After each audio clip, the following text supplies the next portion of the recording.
ॐ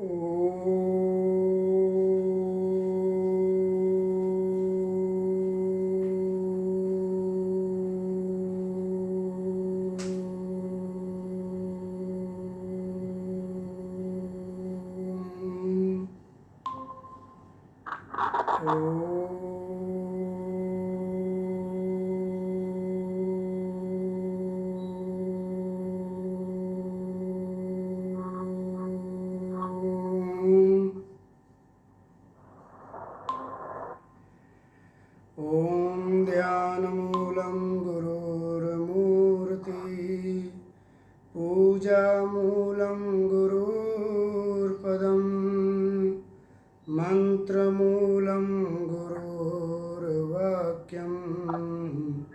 मोक्षमूलं गुरोर्कृपा। ॐ परम पूज्य गुरुदेवाय नमः। ॐ श्री कृष्णाय नमः। ॐ श्री परमात्मने नमः। आज के ज्ञान यज्ञ में पधारे हुए महानुभाव भगवत प्रेमी सज्जनों, भाइयों और बहनों, सभी का हार्दिक अभिनंदन, स्वागत। ओम। आज के ज्ञान यज्ञ की चर्चा से पहले एक दृष्टि पीछे जो 3 सत्संग हुए उन पर डालते हैं। सबसे पहले यह आग्रह किया गया कि जो भाई बहन साधना पथ पर नहीं हैं वो निश्चित समय, स्थान और निश्चित संख्या में परमात्मा का नाम अथवा गुरु के दिए हुए मंत्र के जाप से शुरू करें, साधना शुरू करें। दूसरे में साधना किस प्रकार करें थोड़ा सा इशारा किया गया। उसके बाद तीसरे में साधना पथ पर किस प्रकार की व्यवधान आते हैं, कैसे रुकावट आती है और क्या समस्या आती है और उनका समाधान किस प्रकार से होता है, यह संक्षिप्त रूप से बताया गया। साथ ही साथ 15 से 20 मिनट का ध्यान का अभ्यास भी हम सब ने मिलके किया। आज से जो ज्ञान यज्ञ का सत्संग प्रारंभ हो रहा है वो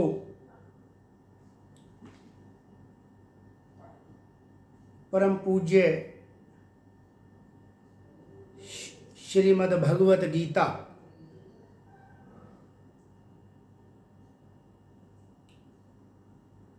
भगवत गीता के विषय में कौन नहीं जानता, अर्थात लगभग सभी जानते हैं। देश विदेश दूर दूर तक जो भी परमात्म पथ पर हैं, सतपथ पर हैं, गुरु पथ पर हैं और किसी भी मजहब से संबंध रखते हों, श्रीमद् भगवत गीता से जरूर परिचित हैं और ये नाम अवश्य ही उन्होंने एक बार जरूर सुना है। तो श्री वेद व्यास भगवान ने वेदों का निचोड़ उपनिषदों में रखा और उपनिषदों का भी और सूक्ष्म और रहस्यतम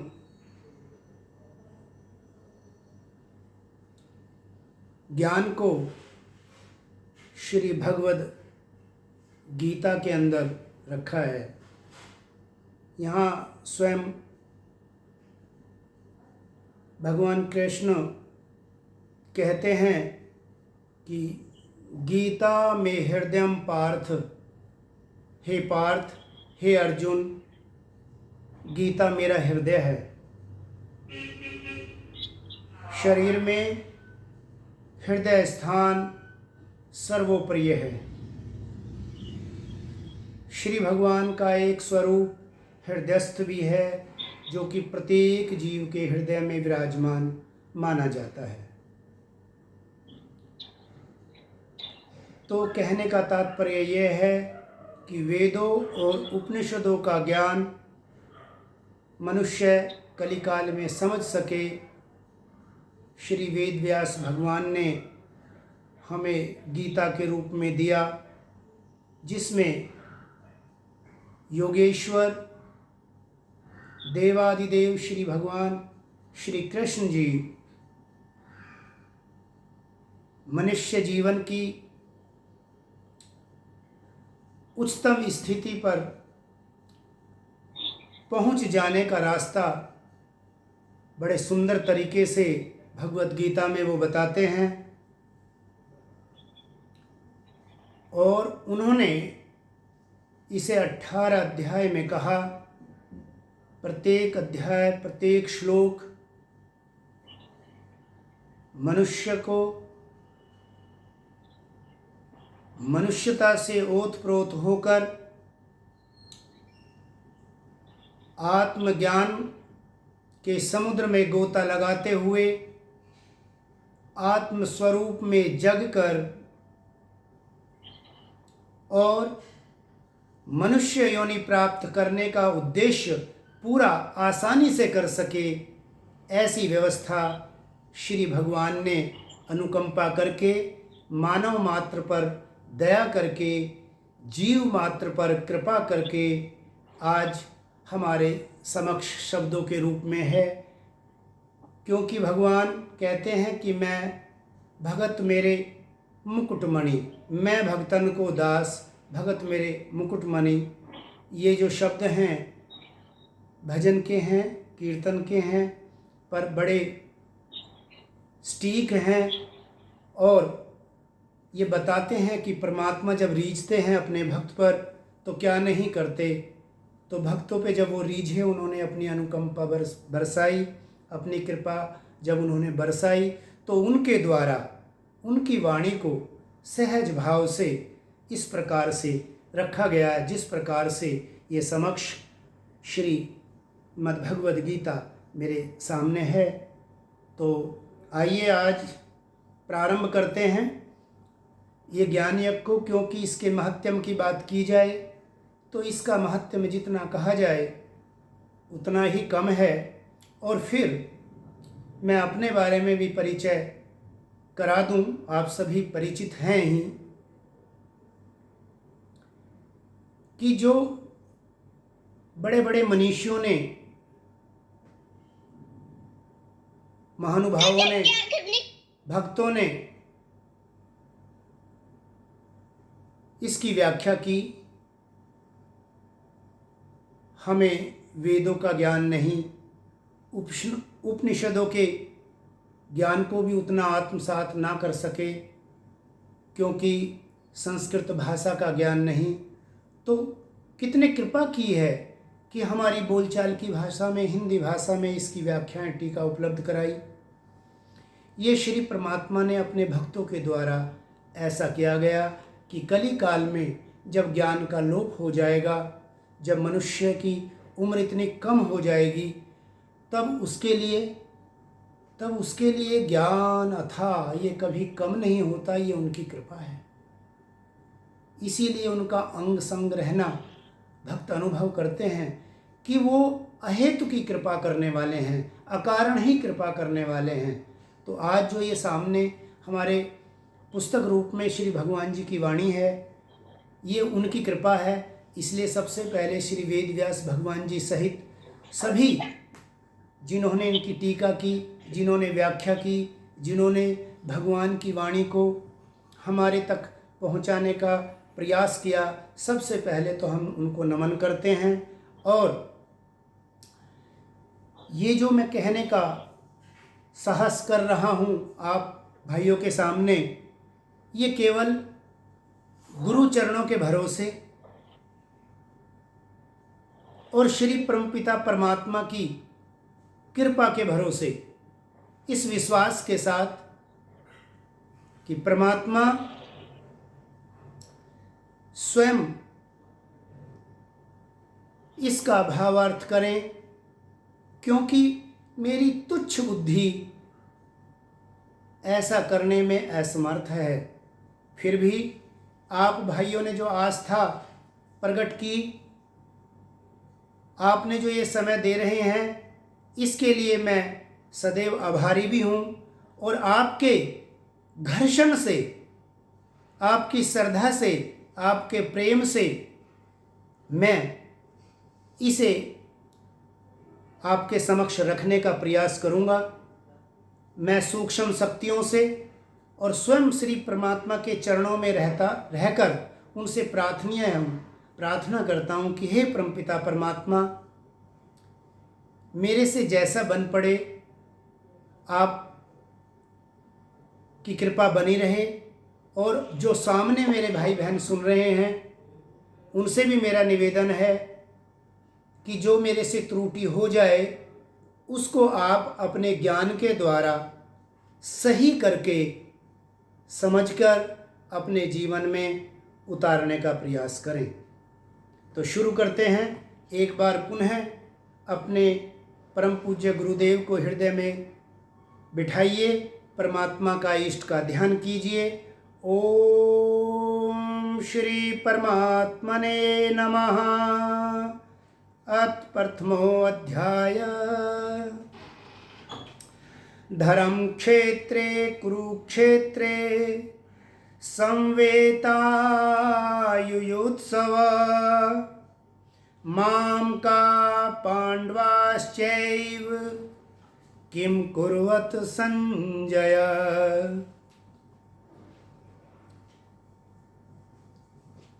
महाभारत के पर्व में उसी दौरान युद्ध क्षेत्र में एक तरफ पांडवों की सेना और एक तरफ कौरवों की सेना खड़ी हुई। अर्जुन को जब विषाद हुआ, किंकृत्य विमूढ़ की सी अवस्था जब उनकी आई, तो श्री भगवान ने कृपा करके उनको जो ज्ञान दिया वो इस गीता के रूप में आप और हम सुन रहे हैं। तो धर्म क्षेत्रे कुरुक्षेत्रे, हस्तिनापुर में यह स्थान भौगोलिक दृष्टि से है। ऐसा माना जाता है कि 40 मील लंबाई और चौड़ाई में ये था, ऐसा लिखित में माना गया है। अभी तो ये एक छोटा सा इलाके में सिमट गया है कुरुक्षेत्र, कि वहाँ पर ये युद्ध हुआ। परंतु भारतीय संस्कृति की ये विलक्षणता है कि जो शास्त्र, जो पुराण, जो भी महर्षियों ने, ऋषियों ने जो कृपा करके लिखा, उन्होंने इसको इस तरह से लिखा कि जो परमात्मा की तरफ जितने स्तर पर पहुंच जाएगा, वह इन शब्दों का के जो पीछे भाव है, उस भाव को उतने स्तर तक आत्मसात कर लेगा। कहने का तात्पर्य यह है कि इन शब्दों का जो अर्थ है वो भले ही सीमित हो, पर जो भावार्थ है और ये जो भाव मनुष्य के जीवन के में उत्कृष्टता लाने का जो इशारा करते हैं, वो हमारी सोचने की, कल्पना करने की सीमा से परे है। अगर मैं इसे कहूं कि यह अनंत की तरफ इशारा करते हैं तो कोई अतिशयोक्ति नहीं, क्योंकि यह हमारी भारतीय संस्कृति की विलक्षणता है कि इस कहानी को इस लड़ाई के क्षेत्र को बहाना बना के मानव मात्र क्या, जीव मात्र के कल्याण के लिए ये शास्त्र हमें ज्ञान प्रस्तुत करते हैं। हम अपनी बुद्धि के अनुसार इसमें से ग्रहण कर लेते हैं। ये इस तरह की बात है कि जैसे एक व्यक्ति अगाध समुद्र के किनारे खड़ा हो और उसे कुछ जल की आवश्यकता है, तो वह अपने पात्र में अपने पात्र की क्षमता के अनुसार उसमें से भर लेता है। बिल्कुल इसी तरह से हमारी बुद्धि भी इन सत्य शास्त्रों के भाव से उतना पकड़ पाती है जिस स्तर पर हम बैठे होते हैं, जिस स्तर पर परमात्मा हमें अपने शरणागति में रखते हैं। तो धर्म क्षेत्रे कुरुक्षेत्रे समवेता युयुत्सव, युद्ध करने की इच्छा से इकट्ठे हुए इस धर्म क्षेत्र और कुरुक्षेत्र में माम का, मेरे और पांडवाश्च और पांडवों के पुत्रों ने क्या किया, ऐसा धृतराष्ट्र संजय से पूछ रहे हैं।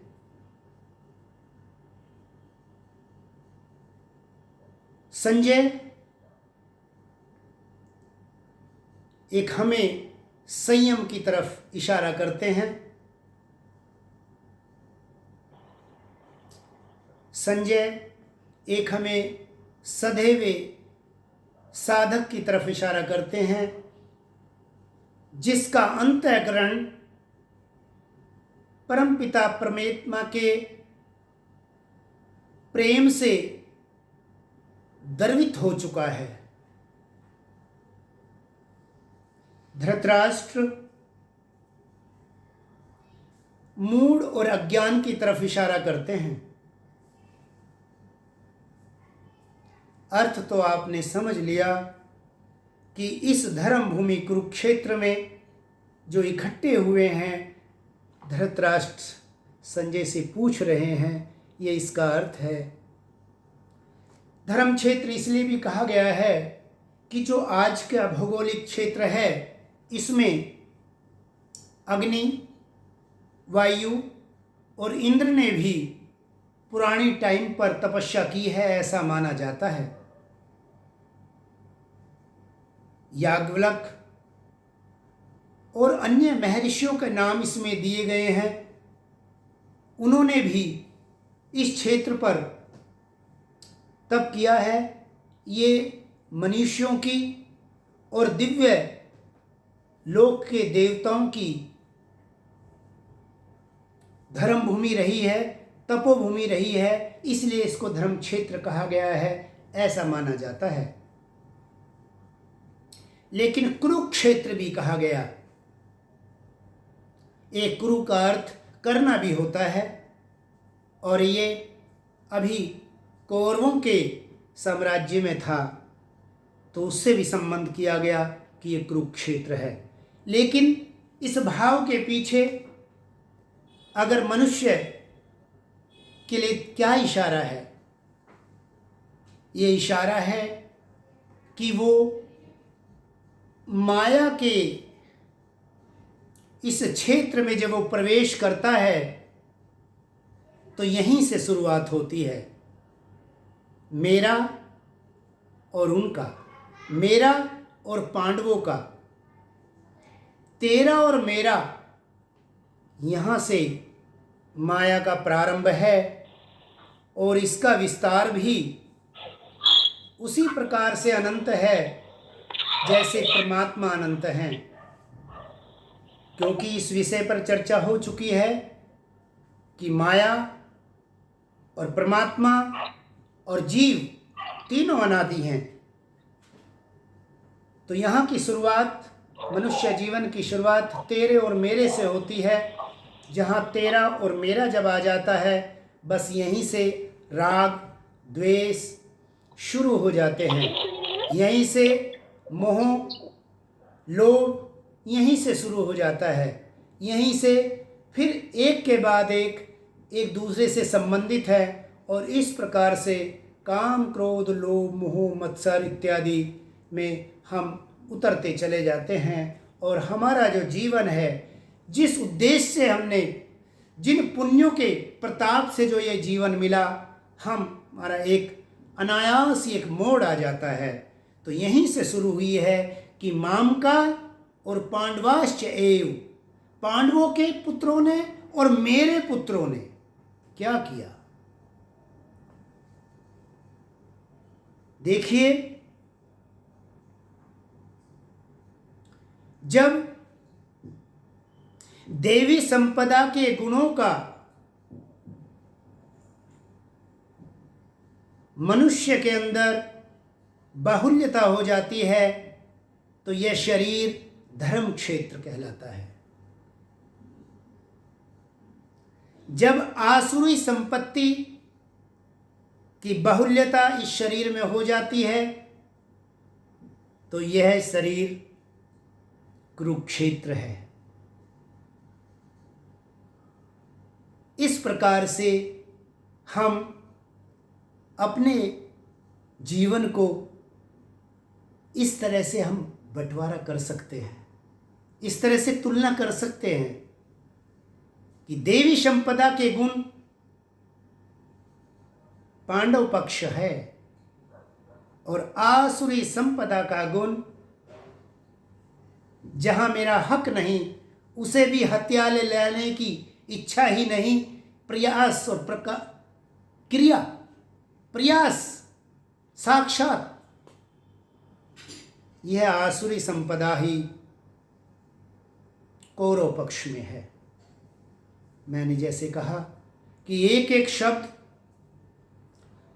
मनुष्य जीवन की उत्कृष्टता के लिए श्री भगवान ने कृपा की है। शब्दों के अर्थ तो सभी जानते हैं, हमें और आपको ये भी देखना है कि किन शब्दों को हमें अपने में आत्मसात करना है। क्योंकि जब ये शब्द की झंकार, शब्द का वाइब्रेशन, शब्द का कंपन जब अपने मस्तिष्क में टकराएगा, सधा हुआ मन इसे अंतराल में उतारेगा, तो हमें चिंतन और मनन करना चाहिए कि देवी संपदा के किन गुणों में मेरा जीवन व्यतीत हो रहा है, और अनायास ही, बिना प्रयास के ही किस प्रकार से मेरे जीवन में आसुरी संपदा का बाहुल्य तो नहीं हो गया। आगे बढ़ते हैं। दूसरे श्लोक में संजय धृतराष्ट्र को उनके पूछे गए प्रश्न का जवाब देते हैं। मैंने जैसा कि कहा, धृतराष्ट्र शाश्वत जो पथ है उससे वो विचलित हैं, और वो जो यहाँ पर उन्हें बाह्य दृष्टि भी नहीं है, लेकिन इसको विद्वन, ज्ञान न होने अथवा ज्ञान को जानते हुए भी मोहवश ज्ञान के रास्ते पर न्याय न करना, ऐसे व्यक्ति को भी, आंखें होते हुए भी अज्ञानी को भी अंधा कहा जाता है। आप समझते जाएं, लेकिन संजय साधना और संयम का प्रतीक जवाब देते हैं। दृष्ट्वा तु पांडवानीकं व्यूढ़ं दुर्योधनस्तदा आचार्यम् उपसंगम्य राजा वचनम् अब्रवीत्। दृष्ट्वा तु पांडवानीकं व्यूढ़ं दुर्योधनस्तदा पांडवों की सेना को इस प्रकार सुंदर व्यवस्थित ढंग से खड़ी हुई देखकर दुर्योधन, कैसा धन? सुयोधन नहीं, दुर्योधन, आचार्यम उपसंज्ञ। संजय कहते हैं कि राजा दुर्योधन, ये सज्जन पुरुषों की पहचान है। यहां अभी तो घोषित राजा नहीं है, युवराज हैं दुर्योधन, लेकिन यहां राजा कह के संजय धृतराष्ट्र को कह रहे हैं। ये उनकी सज्जनता का प्रमाण है कि वो सामने वाले की बुराई नहीं देखते, वो अपने में आत्मसात ज्ञान जिस स्तर पर होते हैं उस स्तर से अल्फाज निकालते हैं, शब्द निकालते हैं। वो कहते हैं कि राजा दुर्योधन ने इस प्रकार से खड़ी हुई सेना को देखकर आचार्यम उपसंगम्य, आचार्य के पास गए। किसके? द्रोण के। आचार्यम उपसंज्ञम राजा वचनम अब्रवीत, और ये वचन बोले।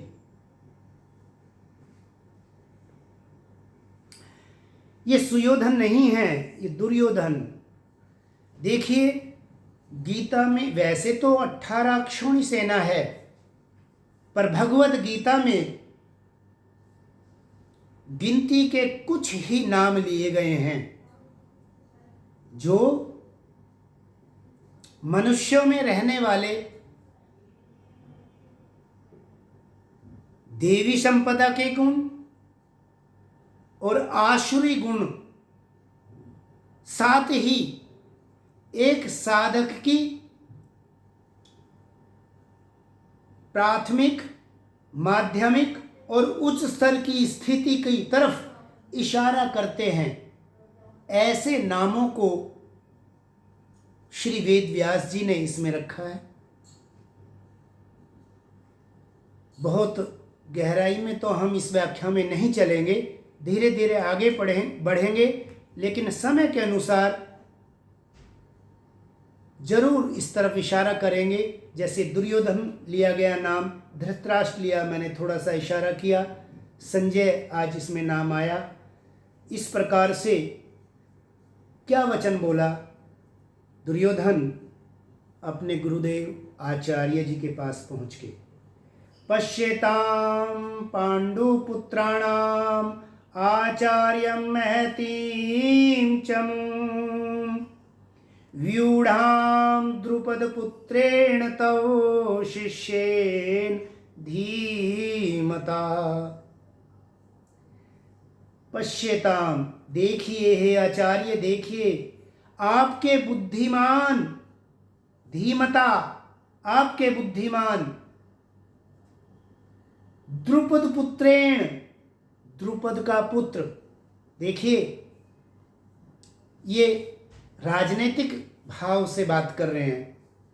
द्रुपद के साथ अच्छा संबंध नहीं है आचार्य द्रोण का,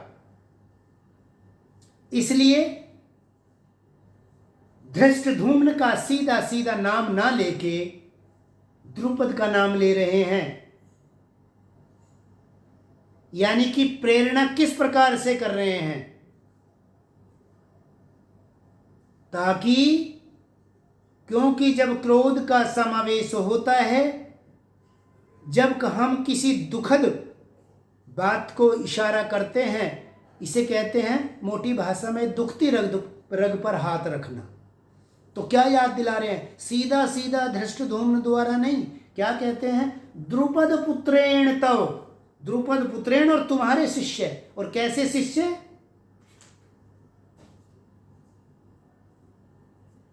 बुद्धिमान, धीमता, बुद्धिमान शिष्य। पश्यतां पाण्डुपुत्राणाम् आचार्यं महतीं च मों व्यूढां ध्रुवपुत्रेण तव शिष्येण धीमता। हे आचार्य, आपके बुद्धिमान शिष्य द्रुपद पुत्र धृष्टद्युम्न के द्वारा व्यहू रचना से खड़ी हुई पांडवों की इस बड़ी भारी सेना को देखिए। देखिए, 3 गुना सेना तो दुर्योधन की तरफ है और इधर तो बहुत कम है। लेकिन क्या कहते हैं, बड़ी भारी। कौन कह रहा है?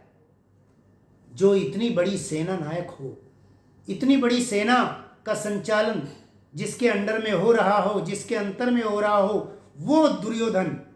क्योंकि सुयोधन नहीं है, वो दुर्योधन। और उसका राजनीतिक व्यू भी है कि वो दुश्मन को कमजोर नहीं मान रहा है। वो अपने सेनापतियों को ये बताना चाहता है कि हम बड़ी संख्या में बड़े हों, भले ही आप धनुर्धर हैं, जो सामने लड़ रहे हैं वो आपके मात्र शिष्य हैं। इन सब बातों को भुलाते हुए भी जिधर भीष्म हैं, कर्ण है, द्रोणाचार्य हैं, कृपाचार्य हैं, जहां किसी भी प्रकार की भौतिक और अध्यात्म किसी भी प्रकार की कमी नहीं, ऐसी सेना के राजा दुर्योधन इशारा करते हैं कि हे गुरुदेव, सामने खड़ी इस भारी सेना को तो देखो।